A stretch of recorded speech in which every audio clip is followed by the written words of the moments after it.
Doctor Baba Saheb Ambedkar open university.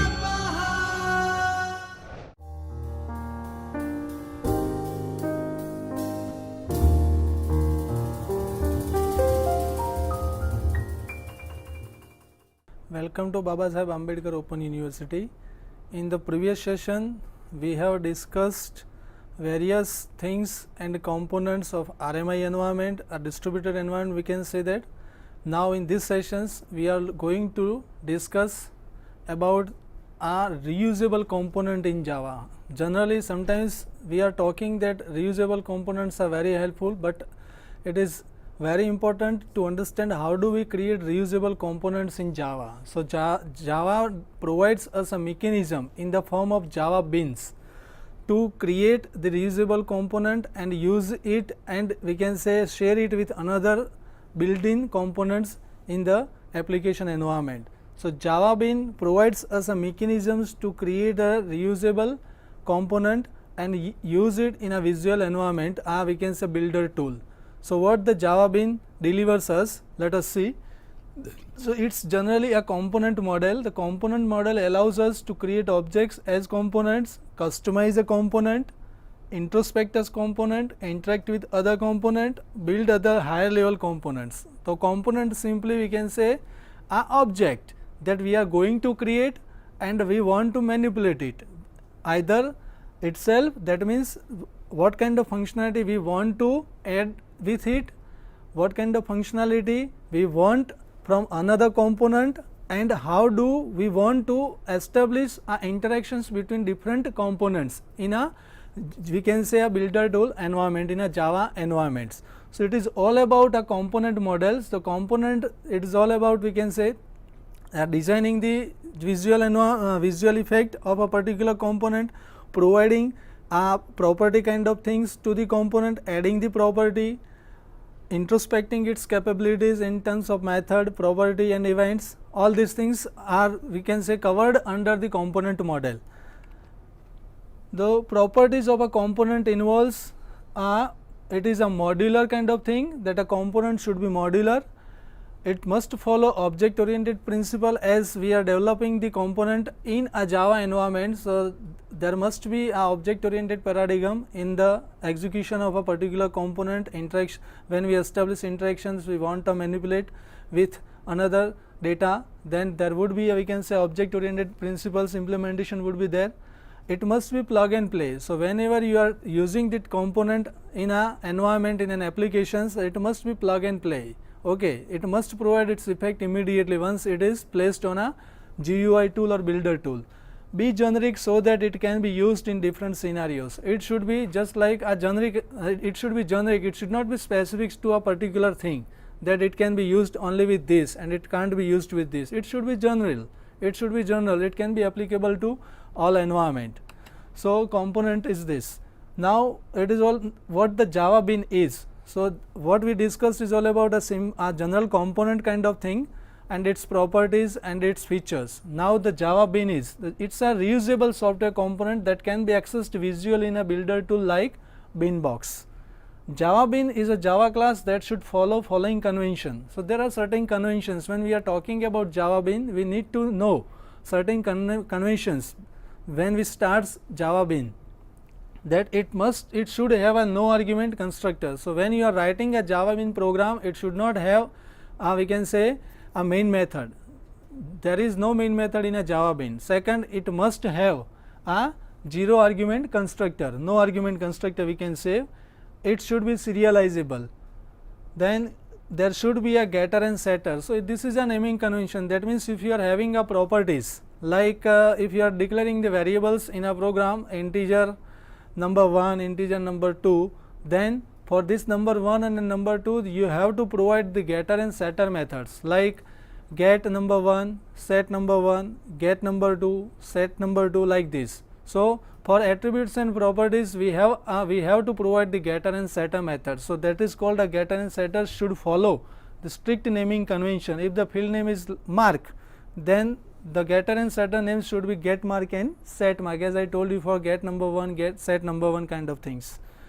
Features that distinguish a Java Bean from Java objects are Java Bean provides us introspection kind of functionality. Introspection is all about, we can say, discussing the features, introspecting the functionality of a particular object. If we want to talk about that, suppose a particular object is there, then what kind of methods, what kind of events, what kind of property it delivers, that we can identify through the introspection. Then after customization is there, so we need to able to perform customization, we can customize the components once it is created. Okay. Then externally occurring events, we can handle the event, we can register the event with a particular component and handle once it is generated or triggered. We can set the property, update it, and persistence is there. Persistence is all about saving and maintaining the status of a particular component. As we know, and we said that it should be serializable, then the serializable functionality helps us to maintain the persistence. Okay, so they are directly related with each other. Serializable is all about persistence. So once a object or component is serialized, it will saved and maintain its persistence as it was. A bean is not required to inherit from any particular base class. Okay.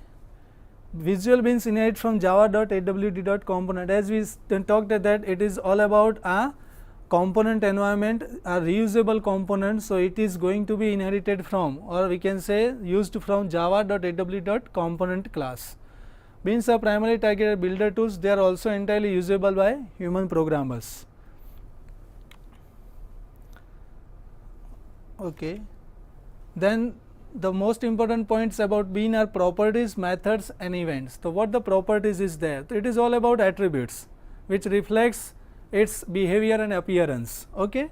Then methods are simply the methods we are writing in Java program, okay, to handle the Bean mechanism. And events are the simple, we can say, the event delegation model we have already discussed, and we already know in the Swing environment how the events are generated, how events are handled using the event delegation model. The same model can be used in a Bean environment to handle the event with different components. Now design time versus runtime. So design time is dealing with the builder tools, okay, which reflects the appearance and behaviorance. Runtime environment is all about the applications to be used, and the Java Bean API allows design time interfaces to be performed. Then we can say the property types. Most important thing in Bean is its properties. So there are various kind of properties available in a Java Bean. So among that, the first one is, we can say, simple property. The simple property deals with a single value. Okay, as I told you that suppose there is a variable number 1 in a program. So number 1 is a property of a particular class or objects. So for that, there would be a method for either get number 1 or set number 1. So it deals with a single value. It is not, that means this single value is, there is no dependency for this property on another property. That means if you change the property get number 1 or set number 1, it is not going to reflect on another property. There is no dependency on another property. That is why it is called simple property. There is no dependency on another property or another component. Whenever it is going to change, it will not affect another one. Okay, it is having a getter or setter methods, as we said. Second property is the Boolean property. It is a simple property. It provides a Boolean value. Getter method follows optional design pattern. As we see, public Boolean is connected. The third important property is bound property. What is bound property? The name indicates bound. That means it is bound to a particular component or particular listener. In terms, when we are talking about event handling, that there will be a listeners. Listeners are responsible to handle the events in Java environment. So bound properties are the registered listeners are there. Registered listener objects are notified when the value of a property changes. Listener must implement the java.beans.property change listener interface. Okay, so whenever an event triggers or the property changes, then the bound listeners to particular component will be notified about the changes in the property, and it will, once the notification reaches to the bound listeners, they will handle the mechanism as per their code, we can say. The property change method requires a property change event instance in terms of event or any other instance you can specify. So bound property is all about registration of listeners with the event source. So once the event is triggered, it will be notified to the registered listener and listeners will handle the event. So this is all about bounding the property. Then the next one is all about indexed property. As the name indicates, the index means it is all about array values. So we can set the bunch of values of same data types in the component. Either we can say bunch of values by specifying the whole array through a getter setter method, or we can get the all values using the getter method. Okay. See here the prototype is there, public property element, getter method, setter method. Okay. This is the setter, this is the getter. So property element would be the either public void get, it would be a type of the element, it would be a string, integer, whatever, and the property name that you want to specify, get name, set name, whatever, set name, get name, and the value you want to specify as an argument, either integer, string, whatever. But here as we are talking about indexed property, so we will specify the index of an array. Okay, so which index you want to manipulate. Okay, either you want to manipulate a single indexed value of or you want to manipulate the whole bunch of values of the same type. Okay, the both options are available. There are two mechanisms, one through accessing through an index and second one is accessing a whole array. See here we have mentioned that here we are specifying to a whole array, we are returning the elements, whole array is returned, we are setting the whole array this way, and we can say accessing a single value using the specified index, and we are setting it a particular index value. So this way that index property allows us to manipulate the whole array either through all bunch of values or by specifying a particular index. The next property is constraint property. This is also a most important property, but what exactly the difference between it is having a same relation with bound properties, but there is a difference between bound properties and constraint properties. So what the difference is, that constraint property is special bound property where the bean keeps track of set of veto listeners. Here the veto listeners comes into a picture, vetoable change listener. Okay. So in case of change of constraint property, listeners are consulted about change. So let me tell you one, we can say simple word, in simple words, that what the constraint property does is, so simply constraint property is all about approval and rejection. Okay, validation kind of thing. Whether suppose one component is there and it is bound with a particular listener in a bound property. Now here in under constraint property what happens, that one object is there which is supposed to change a property of a object. Now all the registered listener who wants to know when the property is going to change, they all will register with a particular object.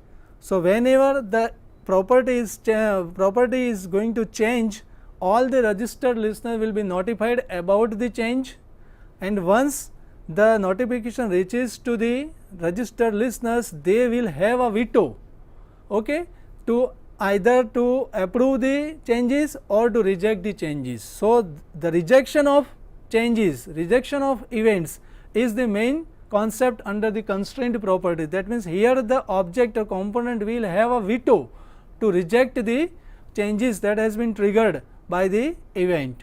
So this is all about constraint properties. So either it may approve or it may reject the changes, we can say, made by the other objects. So there may be, we can say, approval from all the objects registered for the particular event and where they are waiting for the event notification, or there may be a rejection from particular objects who is not ready to accept the changes incurred by another object. Okay. The veto listeners are separate from the property change listeners. Fortunately, the Java Beans package includes vetoable change support class that greatly simplifies constraint properties. Okay. So vetoable change support class is there which provides this mechanism, and it is having a vetoable change listener interface is there which allows the objects to use the veto whether to accept or to reject the changes in a property of a bin. Now after discussing the properties of a bin, that is a simple property, Boolean property, bound property, indexed property and constraint property, this is the, we can say, real environment where we are going to create a bin and the discussed properties implementation. See here the bin box overview.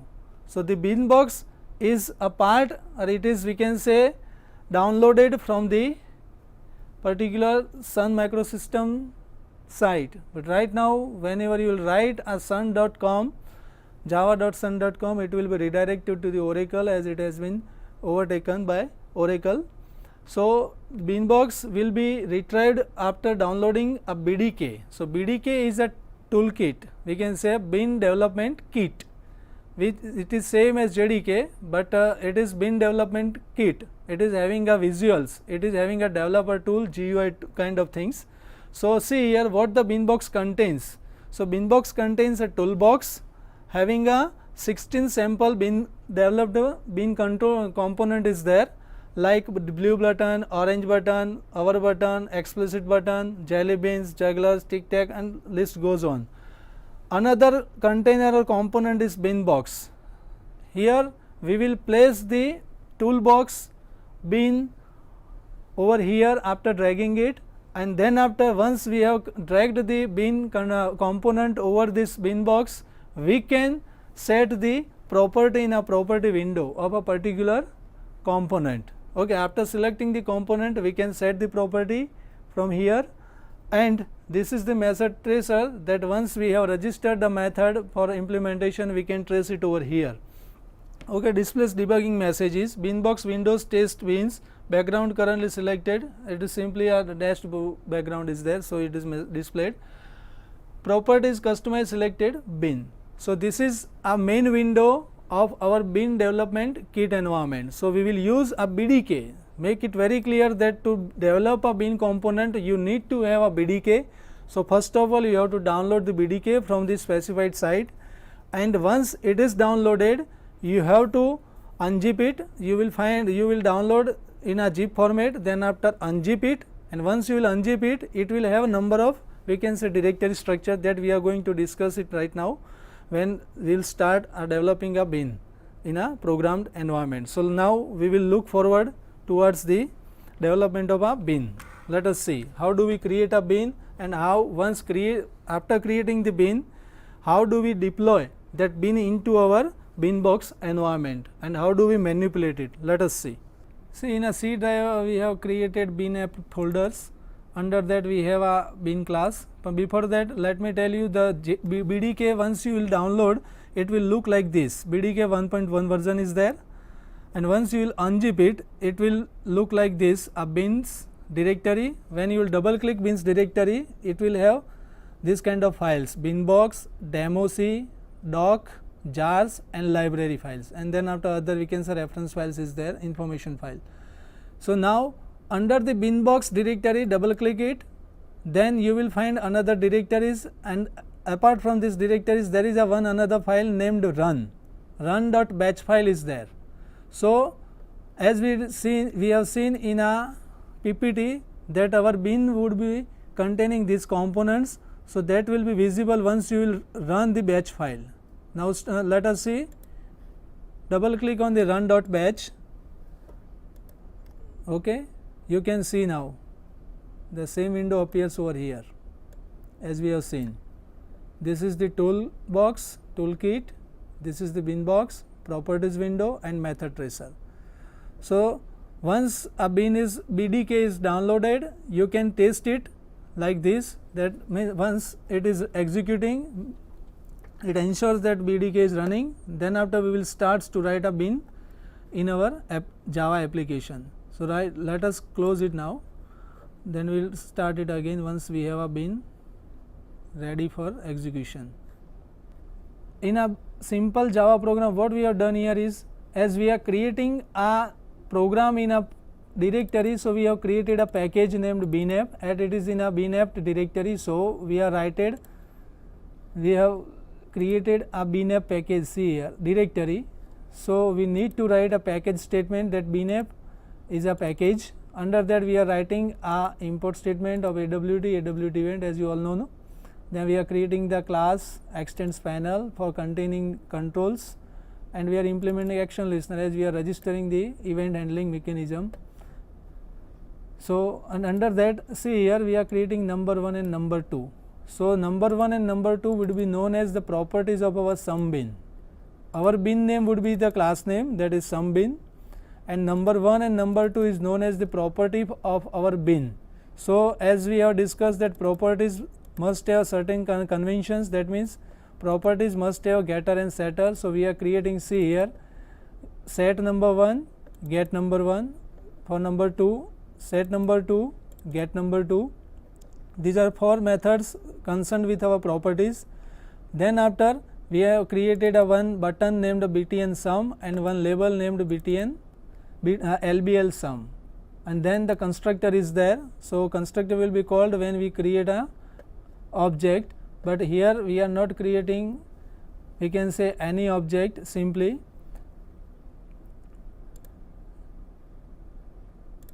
see lbl sum is equal to, we are initializing the label here as you all know with a sum name, and button is also having a same name. Then after we are adding this button and label in the container panel, okay, it will be added to the panel, and we are registering this button, see btn sum with the action listener, and then after we are making it visible by passing a true argument set visible method of a container class, that is a panel. Now we are overriding the action performed method of our action listener. So action performed is the method. So what we are doing actually here, our mechanism is when we click on a btn button, or we can say btn sum button, the values we have entered in a number 1 and number 2 properties, that would be added, see here. So in action perform, what we are doing here, we are simply declaring a one variable, and under to that variable we are calling a function calc, calculate sum. So calculate sum does what, it will be invoked over here, and it will return, as it is having a return type integer, so it will return number 1 plus number 2. So when whatever value we have entered in number 1 and number 2, that will be added and returned to the variable s, and this variable s will be set as a text or label of the label lbl sum. So the total mechanism is that in our simple bin having a two property number 1 and number 2, it adds these two values and displays it to the label as a text, as a label of text label. Now only creating the bin, that doesn't mean the bin is created. The most important part of bin is to create a manifest file, the second file. Okay, so what is manifest file? The manifest file is all about the file, it delivers, it provides the information about the bins of a particular package of the contained component. So whenever we are creating any bit, we need to provide a manifest file. Manifest file is having the information that the provided file or provided component which are the Java bins. Okay, there would be number of classes in a particular directory. From the particular directory which are Java bins, that we need to know. So in a manifest file we will provide this information by specifying two parameter attribute name. So name will indicate that under the bin app directory, some bin named class is there which is a Java bin, that will be specified through Java bin true value. Okay, so when you specify name, the name would be of a particular class which is a Java bin, and that will be approved by specifying a true value to the Java bin attribute. So generally the manifest file will have two parameters, name and Java bin. So name will be containing the Java bin name of a particular directory, and second attribute is Java bin, whether it is a bin or not. So generally it will be true, as we are indicating a manifest file for the Java bin. So after writing and setting this bin property in a manifest file, we will compile this program. Let us test first that whether it is executing compiled successfully or not. So, first of all we will enter into the package and compile the program.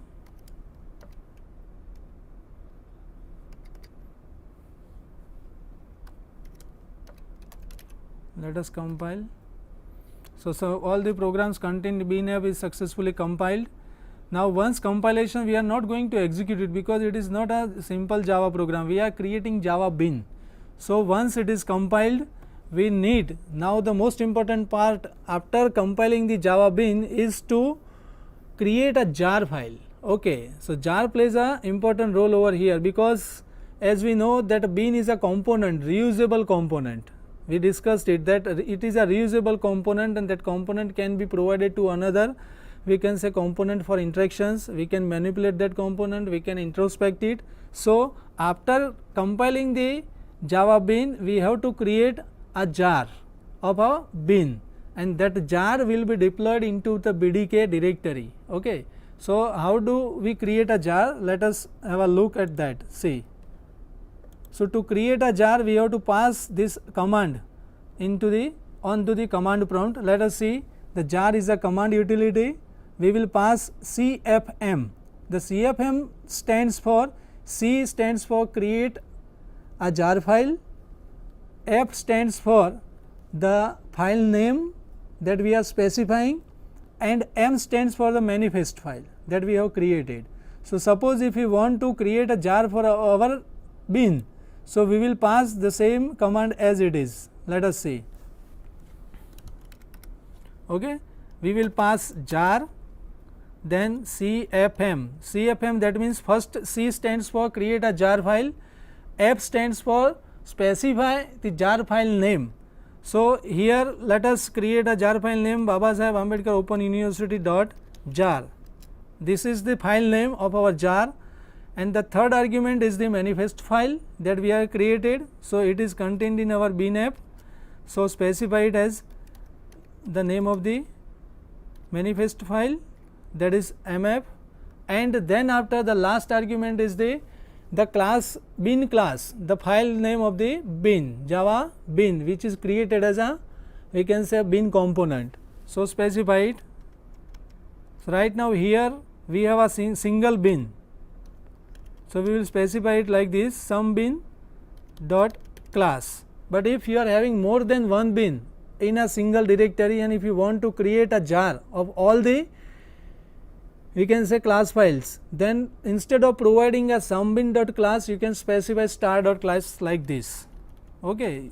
Do not specify the particular class name, you can specify star dot class. That means all the classes are we can say going to be compressed into a jar, as we know that jar is a compressed file, a Java archive file, the full form is Java archive. So, but here we have a single bin, so we will use it that some bin class is there. So, this is the command of creating a jar. Once you will enter, it will create a jar. So, let us see that in a C drive we will have a jar file named BAOU. Check it in a C drive. See here, this is the jar BAOU.jar. Now, after creating the jar, what to do is just cut it, okay, transfer this jar file into the bin BDK. We have uncompressed directory, in a bins directory. Under that there is a jars directory, open it and paste it over here or transfer this jar BAOU.jar file. Once it is transferred, once again go back one step and under the bins directory, and under that binbox directory, go to the binbox directory and start run.batch file. Okay, when you will run run.batch file, you will have all the components of BDK that we have discussed. Let us see how do we create our bin, that you can find here.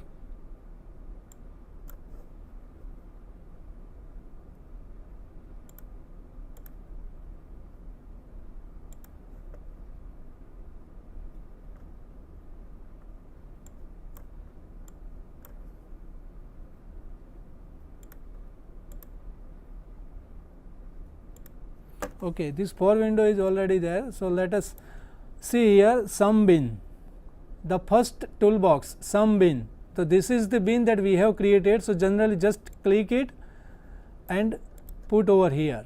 So see here the component that we have created is, we have created a button named sum and label named sum. So we have kept both the names same as sum, so it looks like this. So what the sum, our bin is here in a bin box. We have just dragged it from the toolbox and pasted, put it over here. Now under the property window, see we have created two properties, number 1, number 2. See you can read it over here, number 1 and number 2. So pass the value in a number 1, let us say 15, and in number 2 let us say 20. Once entering the value in number 1 and number 2, just click on the sum button. So you will have the answer on a label 35. So this is the bin capability. We can create bin like this. So bin allows us to perform all this visual kind of functionality as well. You can also bind the other controls, like let us drag another component like juggler, put it over here. So this is a juggler component. You can bind the property with a juggler. Let us drag another button. This is a press button. Now suppose I want to stop this juggling from playing this. So what I will do, I will bind this, bind the click button of this button to stop it. So how do I do this? So let us see. I am just binding this press button with a button push, action performed. Now see, once I click it and I will bind it with a juggler. So when I click on juggler, it will display different event target dialogues. So I will select stop juggling and now I bind it with OK. So now it is bound. So when now it, right now the juggling is playing, once I will click on place, it will stop playing. See. So this is all about our event binding in a Java bin environment. So we can create a bin and we can bind the property action event of a bin in a bin environment. So after discussing this bin environment using the BDK kit, I hope you might have understood the concept of bin, how and why it is known as a reusable component, why it is so we can say powerful in terms of reusability, as we can use this created bin with another bin to exchange the data, to manipulate its capability. Okay. So using the BDK you can create your bin, use it and manipulate the data. I hope you might have understood the concept of Java bin with the help of BDK kit, and you will have now a capability to write your own bin, deploy it into the bin box. After creating the jar, transfer the jar to the jar directory, and then after start the run.batch file, and you will have the created bin in your toolbox. Thank you very much.